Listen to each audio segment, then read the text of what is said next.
सास का घूंघट। ये है देविका। देविका पढ़ी लिखी और मॉडर्न लड़की है, लेकिन उसकी शादी ऐसे परिवार में हुई है जो गांव में रहता है।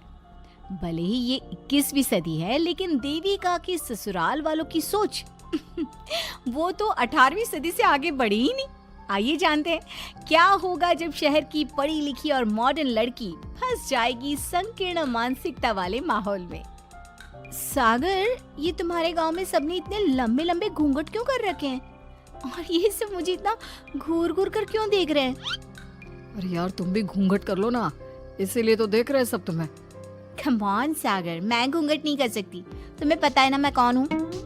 लेकिन देविका, मेरे पिताजी, चाचा जी, बड़े भैया और जीजा जी ने तुम्हें बिना घूंघट के देख लिया ना तो बहुत गुस्सा होंगे और न जाने कौन कौन से फरमान सुनाएंगे। घर चलो, देखा जाएगा जो होगा।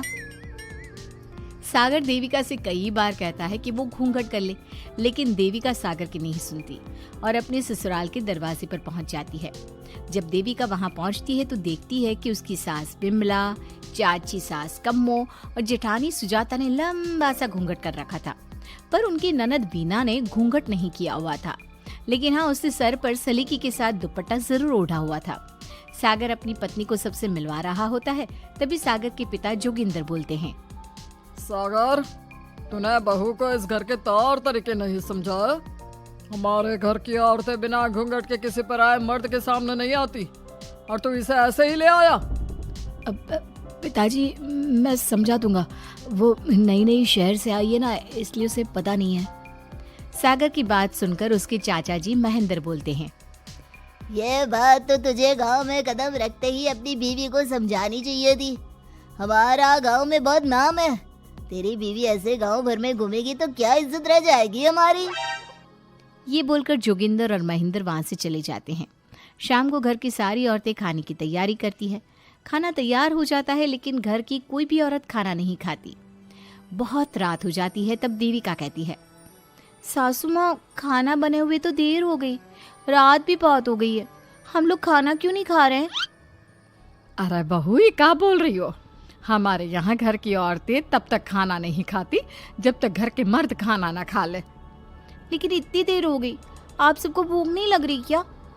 तभी देविका की जेठानी सुजाता कहती है, लग तो रही है, लेकिन यहाँ की यही रीत है, ये निभानी तो पड़ेगी ना। भाभी जी, ये रीत नहीं है, औरतों को प्रताड़ित करने का एक तरीका है। अगर इस घर के आदमी पूरी रात नहीं आए तो पूरी रात खाना नहीं खाओगी क्या? देविका ये बोलकर सीधा सागर के पास जाती है। सागर उसे समझाता है, देविका, यहाँ ऐसा ही होता है, तुम थोड़ा सब्र कर लो, पिताजी और चाचा जी आते ही होंगे, फिर हम सब खाना खाएंगे। सागर देविका को समझा ही रहा था, तभी देविका की ननद वीना आकर कहती है, सागर, खाना खाने आ जाओ, पिताजी और चाचा जी आ गए हैं। चलो देविका, तुम्हारा इंतजार खत्म हुआ। सागर खाने के लिए बैठ जाता है। जब सब खाना खाने बैठते हैं तो देविका भी बैठ जाती है। सागर धीरे से उसे कहता है, अरे देविका, ये क्या कर रही हो? तुम इस तरह हमारे साथ खाना नहीं खा सकती। मगर क्यों सागर, मुझे भूख लगी है, सब लोग खा रहे हैं तो मैं क्यों नहीं खा सकती? ये हमारे घर का नियम है, पहले घर के आदमी खाते हैं और बाद में औरतें। लेकिन सागर, हमारे घर में तो ऐसा कोई नियम नहीं है। देविका और सागर में बहस छिड़ जाती है। तब सागर का बड़ा भाई कहता है, सागर, तेरी बीवी को एक बार में समझ में नहीं आता क्या कि इस घर की औरतें मर्दों के खाना खाने के बाद ही खाना खा सकती है? भैया, मैं देविका को यही समझा रहा था। मुझे तो लग रहा है कि इसके दिमाग में कोई बात ही नहीं बैठती एक बार में। भैया, मेरे दिमाग में बात तब बैठेगी ना जब आपकी बात कोई ढंग की होगी। अरे आखिर क्यों घर की औरतों को आप लोगों की बात खाना मिलेगा? हाँ, अब से पहले घर की किसी औरत ने घर की किसी मर्द से इस लहजे में बात नहीं की थी, इसलिए वो सब देविका की बात सुनकर हैरान रह गए।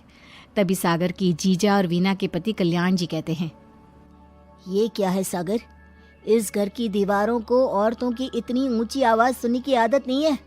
अपनी बीवी को बोल जरा होश से काम ले और चुपचाप चली जाए। क्यों चली जाऊं मैं चुपचाप? इस घर की औरतें आपकी हर बात बर्दाश्त कर लेंगी, लेकिन मैं शहर की पढ़ी लिखी लड़की हूँ।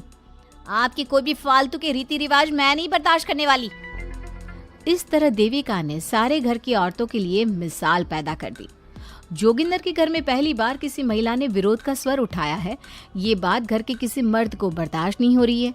तभी जोगिंदर कहता है, महेंद्र, मोहन, इस बेशर्म लड़की को कमरे में बंद कर दो और आज इसे कोई खाना नहीं देगा।